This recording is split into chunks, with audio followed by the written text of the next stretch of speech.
मैं भारत को भारतीयता की मान्यता के आधार पर फिर से खड़ा करना चाहता हूं, उस काम में लगा हूं। महर्षि भागवत कहते हैं कि जिंदगी में 85% बीमारियों को हर व्यक्ति स्वयं ठीक कर सकता है।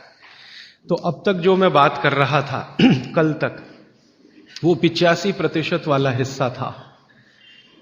इसमें से आपको कोई भी बात ऐसी नहीं लगी होगी जो किसी विशेषज्ञ की मदद से करनी पड़े।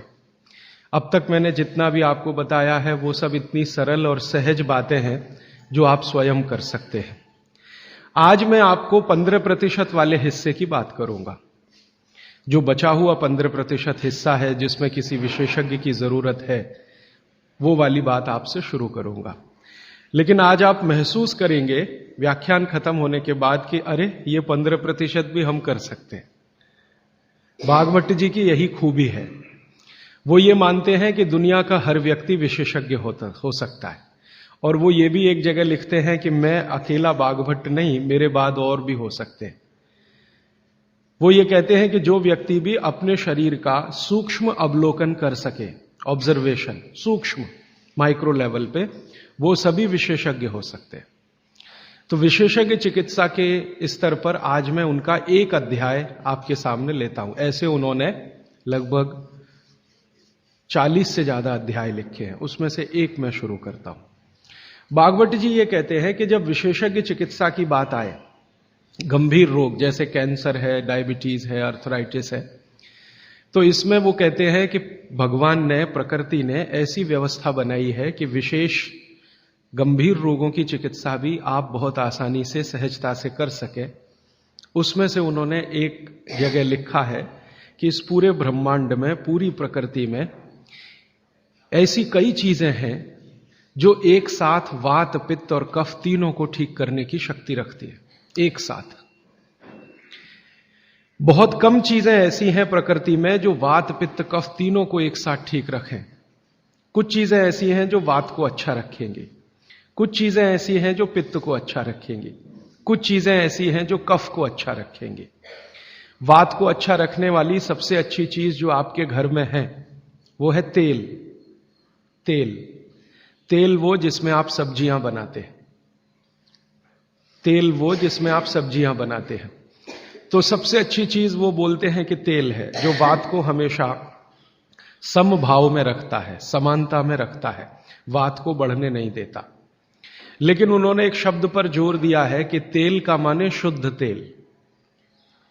अब ये शुद्ध तेल उन्होंने लिखा 3500 साल पहले। आज के विश्लेषण में अगर हम ध्यान दें तो शुद्ध तेल का माने तेल की घानी से निकाला हुआ सीधा सीधा तेल, बिना कुछ मिलाए हुए सीधा सीधा तेल, कोई भी मशीन से निकाला हुआ सीधा सीधा तेल, उसमें कुछ नहीं मिलाया, मतलब नॉन रिफाइंड तेल।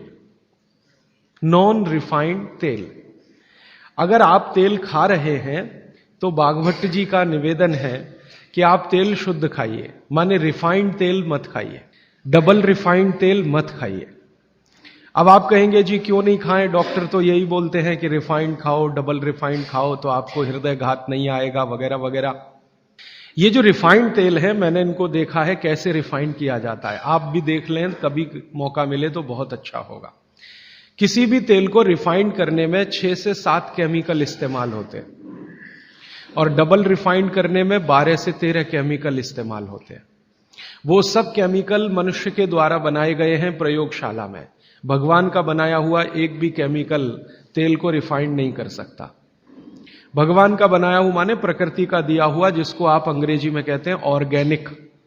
ऑर्गेनिक एक भी केमिकल नहीं है जो तेल को साफ कर सके, एक भी केमिकल दुनिया में नहीं है। जितने भी केमिकल तेल को साफ करने के लिए उपयोग किए जाते हैं वो सब इनऑर्गेनिक है, और इनऑर्गेनिक केमिकल ही दुनिया में जहर बनाते हैं और उनका कॉम्बिनेशन जहर की तरफ ही लेके जाता है। आज की दुनिया में मॉडर्निज्म के नाम पर, आधुनिकता के नाम पर जितने इनऑर्गेनिक केमिकल्स जगह जगह इस्तेमाल हो रहे हैं, वो सब आपको धीरे धीरे उस तरफ ले जा रहे हैं जहां आप जहर अपने ही शरीर में पैदा कर दें। इसलिए रिफाइंड तेल डबल रिफाइंड तेल गलती से भी मत खाइए। भागवत जी कहते हैं कि जिंदगी भर वात को ठीक रखना है, जिंदगी भर। तो वात को ठीक रखने के लिए सबसे सरल चिकित्सा वो बोलते हैं वो तेल का ही है। वो कहते हैं शुद्ध तेल खाइए। शुद्ध तेल माने घानी से निकाला हुआ तेल। अब आपके मन में दो प्रश्न आएंगे तुरंत कि शुद्ध तेल में तो बास बहुत आती है। हां, सीधा प्रश्न। दूसरा प्रश्न आएगा जी शुद्ध तेल बहुत चिपचिपा होता है, गाढ़ा होता है, चिपचिपा होता है और बास अलग से आती है। हम लोगों ने जब शुद्ध तेल पर भारत देश के कुछ वैज्ञानिकों की मदद से काम किया, एक तरह से कहें रिसर्च किया, तो पता चला कि तेल का जो चिपचिपापन है वो उसका सबसे महत्वपूर्ण घटक है।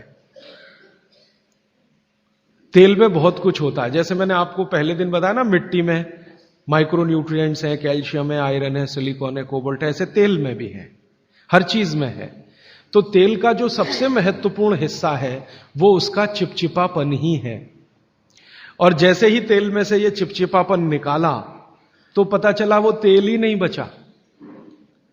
तेल जिस चीज के लिए खाया जाता है वो बचा ही नहीं, वो हिस्सा ही गायब हो गया।